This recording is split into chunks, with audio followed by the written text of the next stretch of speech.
تو میں وہ چاہتا تھا کہ ایک چھوٹی سی پہلے 5 منٹ کی فلم ہو، اس کے بعد میں آپ سے بات کروں گا، جو یہ بتائے کہ انہوں نے کتنا بڑا دنیا کی تاریخ میں وہ انقلاب لے کے آئے، اور پھر وہ دیکھتے دیکھتے ایک عظیم قوم بن گئے مسلمان، اور پھر وہ نیچے کیوں آئے۔ تو میں پہلے چاہوں گا کہ وہ فلم دیکھ لیں۔ اس سے پہلے میں اللہ کا خاصا شکر ادا کرنا چاہتا ہوں کہ اس نے مجھے توفیق دی کہ میں اپنی قوم سے اس بھرپور طریقے سے ہم 12 ربیع الاول کا خوشیاں بنائیں۔ میں اللہ کا شکر ادا کرنا چاہتا ہوں۔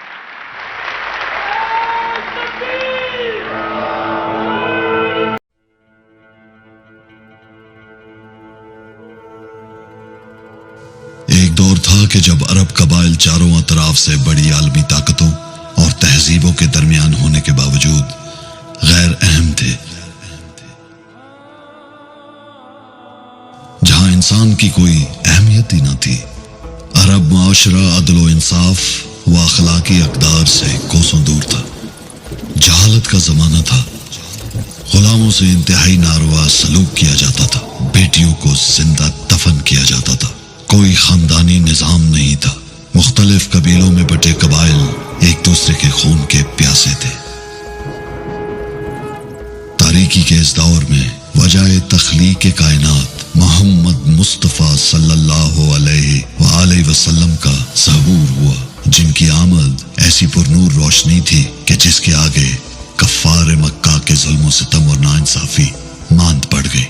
حق اور سچ ایسا کہ دشمن بھی آپ کو صادق اور امین کہے بنا نہ رہ پائے۔ اس زوال پذیر معاشرے میں صدائے حق بلند کرنا آسان نہ تھا، اور جب حق کی آواز اٹھی تو مزاحمت بھی بھرپور ہوئی۔ مصائب بڑھے تو آپ صلی اللہ علیہ وآلہ وسلم اللہ کے حکم سے مدینے کی جانب ہجرت فرمائی۔ مدینہ جو آپ کے استقبال کے لیے منتظر تھا۔ شہر مدینہ عدل و انصاف، بھائی چارہ، معاشرتی فلاح اور اخلاقی اقدار کی نئی تہذیب کا محور بنتا گیا، جہاں انسانیت جاگ اٹھی اور ایک اسلامی معاشرے کی بنیاد پڑی، جہاں تعلیم عورتوں کو تحفظ فراہم کرنا ریاست کی ذمہ داری ٹھہری۔ ایک مثالی فلاحی ریاست جس میں اقلیتوں کو برابری کی بنیاد پر حقوق فراہم کیے گئے، جہاں مالک اور غلام کے درمیان فرق مٹا دیا گیا اور انسانیت کو شرف حاصل ہوا۔ وہیں رنگ و نسل کی تفریق مٹا دی گئی۔ آپ صلی اللہ علیہ وآلہ وسلم نے ایک ایسا معاشرہ ترتیب دیا جس نے اپنے کردار سے دنیا بدل کر رکھ ڈالی۔ میدان بدر میں صرف 313 پر مشتمل دستے نے ایک نئے عالمی انقلاب کی بنیاد رکھی۔ آپ صلی اللہ علیہ وآلہ وسلم نے بحیثیت فاتح مکہ عام معافی کی روایت ڈال کر امن کا نیا رستہ دکھایا۔ یہ دنیا کا واحد انقلاب تھا جو انسان کی لاشوں پر نہیں بلکہ حسن کردار، ایمان اور سچائی کے اصولوں پر قائم ہوا۔ بے شک اسلام پیار، اخوت اور امن کا دین ہے، نہ کہ زور اور زبردستی کا۔ نبی پاک صلی اللہ علیہ وآلہ وسلم صرف 10 سالوں میں ایک ایسا بڑا انقلاب لے کر آئے جس نے دنیا کی امامت کی، جس کے آگے 2 عالمی قوتیں رومن اور پرشین امپائر نے جذبہ ایمانی والے کے سامنے گھٹنے ٹیک دیے۔ یہ ایک فکری اور نظریاتی انقلاب تھا جس کی بدولت مسلمانوں نے سیاسی، عسکری، معاشرتی اور معاشی قوت بن کر اقوام عالم میں علم و حکمت، سائنس اور ٹیکنالوجی میں بھی اپنی برتری کا سکہ جمایا۔ علم، تہذیب و تمدن صدیوں تک عروج پر رہی، پھر وقت نے کروٹ بدلی۔ تعلیمات نبوی سے دوری اور اخلاقی پستی نے غلامی کو ہمارا مقدر بنا دیا، اور اب ضرورت اس امر کی ہے کہ ہم عملی طور پر آقائے دو جہاں رسالت مآب حضرت محمد مصطفیٰ صلی اللہ علیہ وآلہ وسلم کی سنت پر عمل پیرا ہوں اور عدل و انصاف، انسانیت، سچائی، دیانتداری اور نیک کردار سے طرز زندگی اپنائیں۔ اس لیے رحمت العالمین اتھارٹی کا قیام عمل میں لایا جا رہا ہے، جس کا بنیادی مقصد اور کردار سب کو متحد کرنا، اور ہم آہنگی پیدا کرنا ہے. دنیا کو اسلام کی اصل شکل دکھانا ہے. اس اتھارٹی میں دنیا کے نامور اسکالرز اپنا کردار ادا کریں گے. اسکولز کے اندر سیرت النبی صلی اللہ علیہ وآلہ وسلم کے نصاب کا مسلسل جائزہ لینا اور رہنمائی کرنا. میڈیا کے ذریعے معاشرے کی طرز زندگی میں مثبت تبدیلی لانا. فکری اور نظریاتی سوچ کو بیدار کرنا. اسلامی تاریخ اور تعلیمات پر مبنی فلموں، ٹیلی ویژن ڈراموں کے ذریعے آگہی. یونیورسٹیز میں تحقیق اور مباحثہ.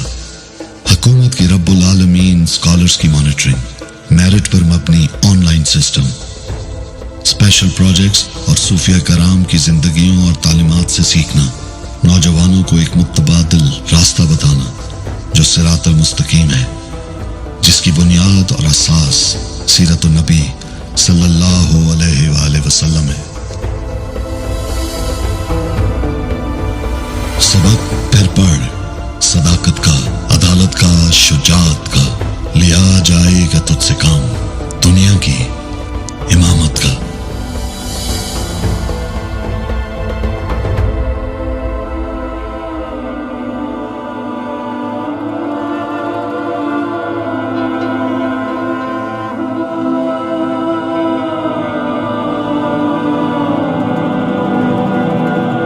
یہ جو چھوٹی سی فلم، اس پہ ایک چیز آپ نے جو نوٹس کی ہوگی کہ 622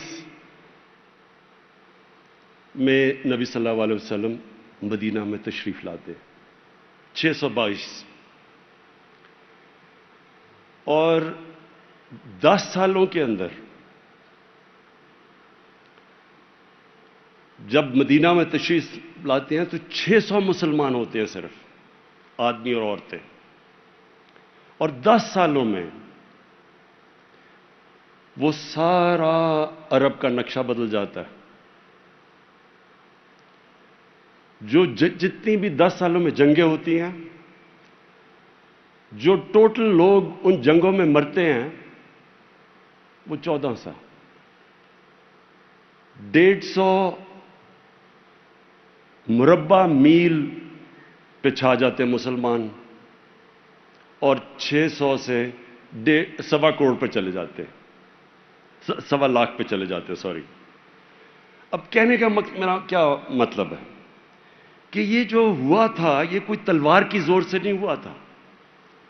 یہ ایک دنیا کا بڑا فکری انقلاب آیا تھا. سوچیں بدلی تھی، ذہن بدلے تھے. اور یہ جو ہمیں قرآن میں حکم دیا جاتا ہے، اللہ ہمیں حکم کرتا ہے کہ نبی صلی اللہ علیہ وسلم کی زندگی سے سیکھو، ان کی سنت پہ چلو. یہ کیوں حکم کرتا ہے؟ یہ ہماری بہتری کے لیے کرتا ہے. کیونکہ یہ جو انقلاب آیا تھا، یہ انقلاب ہمارے، اگر ہم ان اصولوں کے اوپر چل پڑیں تو وہ مسلمانوں کو اٹھا دیتا ہے. کیونکہ یہ تاریخ میں یہ ایک ماڈل بنایا اور پھر اس کو کامیاب کیا.